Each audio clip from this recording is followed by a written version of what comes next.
Hi friends, welcome to మన Bommarillu. Upcoming రివ్యూలోకి వెళ్ళిపోదాం. శరత్ చంద్ర భూమిని తలుచుకుంటూ ఆల్కహాల్ని తన దగ్గరికి తెచ్చుకొని భూమి చెప్తుంది కదా, నాన్న మీరు ఇంకెప్పుడు డ్రింక్ చేయకూడదు, నాకు మాట ఇవ్వండి నాన్న అని ఇంకా మాట తీసుకుంటుంది కదా. అది గుర్తు చేసుకుంటూ ఫుల్గా ఇంకా డ్రింక్ చేస్తూ ఉంటారనమాట శరత్ చంద్ర డ్రింక్ చేస్తూ భూమి నిన్ను నేను ఎంతలానో నమ్మాను. నువ్వు నా కన్న కూతురు అనుకున్నాను. కన్న కూతురు కంటే నిన్ను ఎక్కువగా చూసుకున్నాను.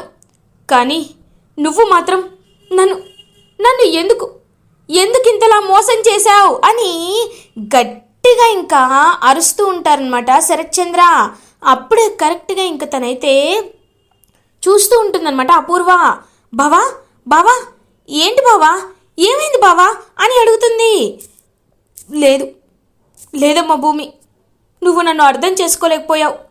అమ్మ భూమి వచ్చేసావా, నా కోసం వచ్చేసావా అని అపూర్వం చూస్తూ భూమి అనుకుంటారు.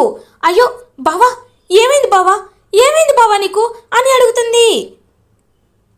అపూర్వ భూమి రాలేదా అని అడుగుతూ ఉంటారు. అయ్యో ఏంటి బావా ఇలా తయారయ్యావు, నిన్ను చూస్తుంటే నాకు భయంగా ఉంది బావా అని అంటుంది భూమి గురించి అపూర్వ. లేదు, భూమిని నమ్మినందుకు ఇలా జరుగుతుందని అస్సలు అనుకోలేదు అని పాపం వెక్కి ఏడుస్తూ ఉంటారు శరత్ చంద్ర. అపూర్వ శరత్ చంద్ర వైపు చూస్తూ ఉంటుంది. ఇది ఇలా ఉండగా శారద టెన్షన్ పడుతూ అటు ఇటు తిరుగుతూ ఉంటుంది. పూరి శారద దగ్గరికి వస్తుంది. అమ్మా ఏంటి ఇక్కడే ఉన్నావు, టెన్షన్ పడుతున్నావేంటి అని అడుగుతుంది. జరిగిందంతా పూర్ణిమకి చెప్తుంది శారద. ఇప్పుడు మీ అన్నయ్య భూమిని ఇంటికి తీసుకువస్తున్నారు కాబట్టి వస్తుందా రాదా అని నాకు చాలా టెన్షన్గా ఉంది అని అంటారు. ఇంకా అలా గగన్ భూమిని ఇంటికి తీసుకువస్తారు. గగన్ భూమిని ఎత్తుకొని ఇంటికి తీసుకువస్తూ ఉంటే శారద చాలా అంటే చాలా హ్యాపీగా ఫీల్ అవుతుంది. భూమి గగన్ వైపు చాలా ప్రేమగా చూస్తూ ఉంటుంది. గగన్ భూమి వైపు, భూమి ఇప్పుడు చెప్తున్నాను, నువ్వు ఎలాంటి పరిస్థితుల్లో ఉన్నా, ఎలాంటి సిచ్యువేషన్లో ఉన్నా నేను మాత్రం నీ చెయ్యి విడిచిపెట్టను. ఇది నిజం, దీనికి ఇదే సాక్ష్యం. ఈ ఇంటి కోడలిగా అడుగుపెట్టు భూమి అని అంటారు గగన్. ఏవండి, మీరు నన్ను ఎంత ప్రేమిస్తున్నారో, నన్ను ఎంత ప్రాణంగా చూసుకుంటున్నారో నాకు తెలుసు. కానీ నేను మీతో ఒకటి మాట్లాడాలి అనుకుంటున్నాను. మీరు నాకు ఒక మాట ఇస్తే నేను ఇంటికి వస్తాను అని అంటుంది భూమి మొదటిసారి నన్ను మాట అడుగుతున్నావు, ఏంటో చెప్పు అని అంటారు. నాన్న చాలా మంచివారు. నేను నాన్నని ఎంతగానో అభిమానిస్తున్నాను. కాబట్టి నాన్న ఒప్పుకున్నాకే మనం పెళ్లి చేసుకోవాలని మీరు నాకు మాట ఇవ్వండి.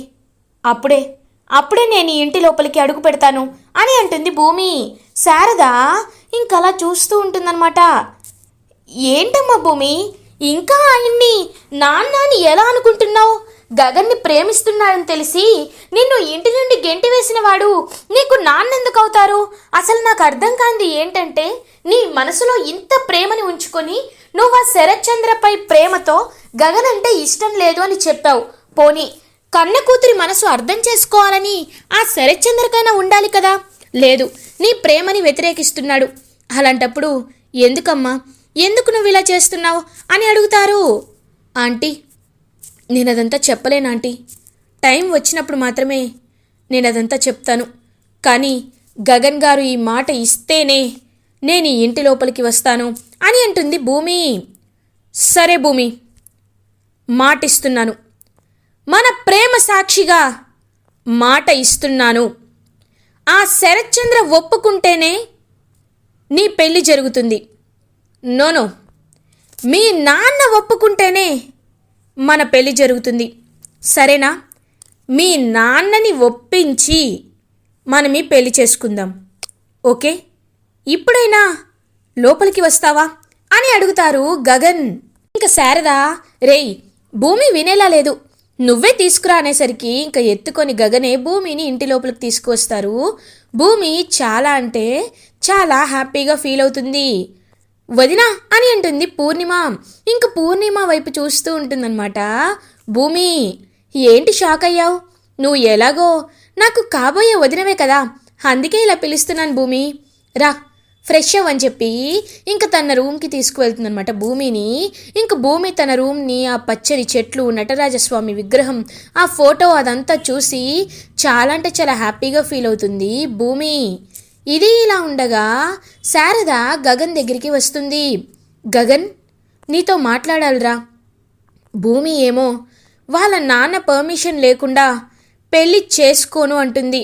ఆ శరత్చంద్ర గురించి నీకు తెలిసిందే కదా, అలాంటప్పుడు నువ్వు ఆ శరత్చంద్రని ఎలా ఒప్పిస్తావురా అని అడుగుతుంది శారద. అమ్మా, నేను ఇచ్చిన మాటలో ఒక లాజిక్ ఉంది, మ్యాజిక్ ఉంది, నువ్వు సరిగ్గా వినలేదా అని అంటారు. ఏంటది అని అడుగుతుంది శారద. నేను భూమికి ఏమని మాటిచ్చాను?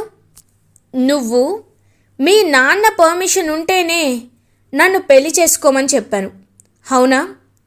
శరత్చంద్ర తన నాన్న ఎలా అవుతారమ్మా? భూమి కన్న తల్లిదండ్రులు ఇక్కడే ఉన్నారని తెలిసి కదా భూమి వాళ్ళని వెతకడానికి వచ్చింది. అలాంటప్పుడు భూమి వాళ్ళ కన్న తల్లిదండ్రుల్ని వెతికి పట్టుకొని వాళ్ళ చేతే గగనే మా అల్లుడు అని చెప్పించి అప్పుడు భూమి మెడలో నేను తాళి కడతాను. అంతేకాని నేను శరత్చంద్ర దగ్గరికి వెళ్ళను, శరత్చంద్రని అడగను కూడా అడగను అని అంటారు గగన్. ఇంక భూమి అయితే శారద అయితే అలా ఇంక చూస్తూ ఉంటుంది. అమ్మా, నువ్వేమీ కంగారు పడద్దు, నువ్వు హ్యాపీగా ఉండు, త్వరలోనే మా ఇద్దరి పెళ్లి జరుగుతుంది, ఓకేనా అని ఇంకా గగన్ హ్యాపీగా వెళ్ళిపోతారు. శారద కూడా హ్యాపీగా ఫీల్ అవుతుంది. ఇది ఇలా ఉండగా మార్నింగ్ అవుతుంది. భూమి ఇంకా కళ్ళు తెరిచి వాళ్ళ అమ్మ ఫోటోని చూస్తుంది, శోభాచంద్ర ఫోటోని చూస్తుంది. శోభాచంద్ర ఫోటో దగ్గరికి వెళ్ళి భూమి, అమ్మా, నిన్నిక్కడ చూస్తుంటే నువ్వు నాతోనే ఉన్నావనే ఫీలింగ్ నాకు వస్తుంది, కానీ నాన్న అక్కడున్నారు కదమ్మా, నాన్నని నేను ఎంతలానో మిస్ అవుతున్నాను. నాన్న పరిస్థితి ఎలా ఉందో అని తలుచుకుంటుంటేనే నాకు చాలా బాధగా ఉందమ్మా అని పాపం శోభాచంద్ర ఫోటో చూస్తూ ఏడుస్తూ ఉంటుంది భూమి. అప్పుడే గగన్ భూమి కోసం ఇంకా అలా వస్తారనమాట రూమ్కి. ఏవండి అని అంటుంది భూమి. ఏంటి భూమి, మీ అమ్మగారి ఫోటో చూస్తూ బాధపడుతున్నావా అని అడుగుతారు. అవునండి, అమ్మకి దగ్గరగా ఉన్నాను కానీ నాన్నకి దూరంగా ఉన్నానని చాలా బాధగా ఉంది అని అంటుంది భూమి. సరే, నువ్వు ఇంకా ఇక్కడే ఉంటే నీకు అలాంటి ఆలోచనలే వస్తాయి. ఇవాళ మనం బయటికి వెళ్తున్నాం, రా వెళ్దాం అని అంటారు గగన్. ఎక్కడికండి అని అడుగుతుంది. చెప్తాను కదా భూమి, నువ్వు ముందు రెడీ అవ్వు. ఆ డ్రెస్ కాదు, ఇదిగో ఈ డ్రెస్ వేసుకొని నువ్వు రావాలి, సరేనా అని గగన్ ఒక డ్రెస్ ఇచ్చి అలా ఇంకా వెళ్ళిపోతారు. భూమి చూస్తూ ఉంటుందన్నమాట గగన్ వైపు. ఈయన ప్రేమని చూసి మురిసిపోవాలా, నాన్నకి దూరం అయ్యానని ఫీల్ అవ్వాలో అర్థం కావట్లేదని పాపం చాలా ఫీల్ అవుతూ ఉంటుంది భూమి. ఇంకా అలా డ్రెస్ చేసుకొని భూమి అయితే గగన్ దగ్గరికి వస్తుంది. ఇంకా గగన్ అయితే, వావ్, ఈ డ్రెస్లో చాలా బాగున్నావు కదమ్మా అని అంటారు. అవునరా, నా కోడలు బంగారంలా ఉంది అని ఇంకా శారద కూడా హ్యాపీగా ఫీల్ అవుతుంది భూమి వైపు చూస్తూ. గగన్ భూమి కారులో బయలుదేరుతారు. భూమి గగన్ని ఎక్కడికండి అని అడుగుతుంది. ఏంటి భూమి, సైలెంట్గా ఉండు, నీకు నేను సర్ప్రైజ్ చేయబోతున్నాను అని గగన్ ఇంక భూమిని అలా తీసుకువెళ్తూ ఉంటారనమాట. ఇదేంటి, నన్ను ఎక్కడికి తీసుకువెళ్తున్నారో చెప్పట్లేదే అని చెప్పి ఇంకా భూమి అయితే అలా పాపం చూస్తూ ఉంటుంది. ఇంకా గగన్ భూమిని ఒక ప్లేస్కి తీసుకువెళ్తారు. భూమి, ఎక్కడికి తీసుకువచ్చారండి అని మొత్తం చూసేసరికి ఇంకక్కడ అందరూ చిన్నపిల్లలందరూ ఉంటారనమాట. ఇక్కడికి తీసుకువచ్చారు అని అడుగుతుంది భూమి. ఇంకందరూ భూమి దగ్గరికి వచ్చి హ్యాపీ బర్త్డే అక్క అని చెప్తారు. ఒక్కసారిగా భూమి షాక్ అయిపోతుంది. ఇంకా గగన్, హ్యాపీ బర్త్డే భూమి అని భూమితో చెప్తారు. ఒక్కసారిగా భూమి అయితే అలా ఇంకా చూస్తూ ఉండిపోతుందన్నమాట. ఇంకా భూమిని చూస్తూ గగన్ కూడా ప్రేమగా హక్ చేసుకొని, భూమి, ఇది నువ్వు నా దగ్గర జరుపుకుంటున్న ఫస్ట్ బర్త్డే, అందుకే నీకు జీవితాంతం గుర్తుండిపోవాలనే నేను ఈ చోటుకు తీసుకువచ్చాను. వీళ్ళందరూ అమ్మా నాన్న లేక వదిలేసిన అనాథలు. వీళ్ళ దగ్గరికి నేను ఎవ్రీ ఇయర్ అమ్మ బర్త్డేకి, చెల్లి బర్త్డేకి వచ్చి వీళ్ళతో గడిపి డొనేషన్ ఇస్తూ ఉంటాను. ఇప్పుడు నిన్ను తీసుకువచ్చాను. నువ్వు నా ఫ్యామిలీ మెంబర్ అయిపోయినట్టే కదా భూమి, అందుకే నిన్ను కూడా వీళ్ళకి పరిచయం చేద్దామని తీసుకువచ్చాను అని ఇంకా గగన్ అయితే వాళ్ళందరినీ చూపిస్తూ ఉంటారు. భూమి, మీది ఎంతో గొప్ప మనసు, అడిగిన వాళ్ళకి సహాయం చేస్తారు, అడగకపోయినా ఈ పసిపిల్లలందరినీ చదివిస్తున్నారు. మీలాంటి గొప్ప వ్యక్తిని నేను నిజంగా ఎక్కడ చూడలేదండి. మీలాంటి వారు నన్ను ప్రేమించడం నా అదృష్టం అని అంటుంది భూమి. నాకంటే ఎక్కువగా నువ్వు నన్ను ప్రేమిస్తున్నావు భూమి, అది నా అదృష్టం అని గగన్ అంటారు. ఇంకా గగన్ భుజంపై వాలి అలా పాపం చూస్తూ ఉంటుంది భూమి. ఇంకా భూమి వైపు ప్రేమగా చూస్తూ ఉంటారు గగన్. ఇది ఇలా ఉండగా అపూర్వ అటు ఇటు తిరుగుతూ టెన్షన్ పడుతూ ఉంటుంది. అపూర్వ దగ్గరికి నక్షత్ర వస్తుంది. మమ్మీ మమ్మీ, ఏంటి ఇంకా ఇక్కడే ఉన్నావు, రా బావ దగ్గరికి వెళ్దాం అని అంటుంది. హేయ్, పిచ్చా నీకు, కొంచెం కూడా ఆలోచించవా? మీ డాడీ నిన్నటి నుండి డోర్ వేసుకొని లోపలే ఉన్నారు, ఎంత డోర్ కొడుతున్నా తీయట్లేదు, నాకెంత టెన్షన్గా ఉందో తెలుసా అని అంటుంది అపూర్వ. అబ్బా, డాడీ గురించి తెలిసిందే కదా, ఆ భూమిపై కోపంతో ఫుల్గా డ్రింక్ చేసి నిద్రపోతున్నారేమో, అందుకే తీయటం లేదు. డాడీ గురించి ఎందుకు బాధపడతావు, ముందు బావ గురించి నాకు కావాలి అని ఏడుస్తూ ఉంటుంది నక్షత్ర. ఏయ్, కొట్టాలనిపిస్తుంది కానీ కొట్టలేకపోతున్నాను, ఇంకొక్క మాట కూడా మాట్లాడకుండా ఇక్కడి నుండి వెళ్ళిపో అని అంటుంది అపూర్వ. సరే, నేనే బావ దగ్గరికి వెళ్తానని చెప్పి వెళ్ళిపోతుంది నక్షత్ర. బావా బావా అని తలుపు కొడుతూనే ఉంటుందన్నమాట అపూర్వ. ఇంకా అందరూ వచ్చి గట్టిగా ఇంకా తలుపు కొట్టేసరికి తలుపు ఓపెన్ అవుతుంది. ఇంకా డోర్ ఓపెన్ అయ్యేసరికి భూమి భూమి అమ్మ భూమి అని కలవరిస్తూ ఉంటారు శరత్చంద్ర. బావా బావా, ఏంటి బావా డీహైడ్రేట్ అయిపోయేంత ఎందుకు ఓవర్గా డ్రింక్ చేస్తున్నావు బావా అని చెప్పి ఇంకా ఏడుస్తూ ఉంటుంది అపూర్వ. శరత్చంద్రని హాస్పిటల్కి తీసుకువెళ్తారనమాట ఇంకా కృష్ణప్రసాద్. అలా ఇంకా శరత్చంద్రకైతే సెలైన్స్ అని ఎక్కిస్తూ ఉంటారు. ఆల్కహాల్ అనేది ఎక్కువగా తీసుకోవడం వల్ల అతని బాడీ డీహైడ్రేట్ అయిపోయింది. ఇంకా కంటిన్యూస్గా అతను డ్రింక్ చేస్తే చాలా హెల్త్ సివియర్ ఇష్యూస్ వస్తాయి, కాబట్టి తను డిప్రెషన్లో కూడా వెళ్ళిపోయే ఛాన్స్ ఉంది, మీరు వాటిని అవ్వకుండా చూసుకోండి అని చెప్పి ఇంకా డాక్టర్ అయితే చెప్తారు.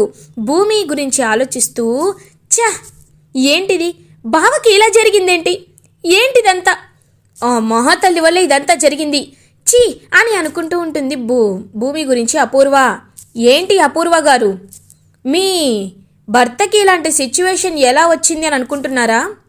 ఇదంతా మీరు చేసుకున్న పాపమే. తండ్రి కూతుర్లని విడదీయాలనుకున్న మీరు ఇప్పుడు మీ భర్తకి ఇలా జరిగితే బాధపడుతున్నారు. పాపం కర్మ అనేది ఎవ్వరిని విడిచిపెట్టదండి అపూర్వ గారు, ఎవ్వరిని విడిచిపెట్టదు. మీరు వేరే వాళ్ళని ఎంతలా బాధ పెట్టారో అంతే రెట్టింపు బాధ మీకు ఖచ్చితంగా ఈ జన్మలోనే వచ్చి తీరుతుంది. ఇదే దేవుడి లీల. ఇప్పటికైనా మంచి దారిలో నడవండి, ఇప్పటికైనా మీరు మనిషిని తెలుసుకోండి. ఇంకా ఇలానే ఉంటే శరత్చంద్ర గారు ఎలా అయితే బాధపడుతున్నారో మీరు కూడా అంతకు రెట్టింపు మీ కూతురి వల్ల బాధపడాల్సి వస్తుంది. ఈ విషయాన్ని గుర్తుపెట్టుకోండి అని గట్టిగా ఇంకా చెప్పి కృష్ణప్రసాద్ అక్కడి నుండి వెళ్ళిపోతారు. హాస్పిటల్లో ఇంకా అలా ఉన్న శరత్చంద్ర వైపు బాధగా చూస్తూ ఉండిపోతుంది అపూర్వ. ఇలా ఎపిసోడ్ ఎండ్ అవుతుంది. ఫర్దర్ ఎపిసోడ్ రివ్యూస్ ముందుగా మీకు కావాలి అనుకుంటే మా ఛానల్ని సబ్స్క్రైబ్ చేసుకోండి. Thanks for watching.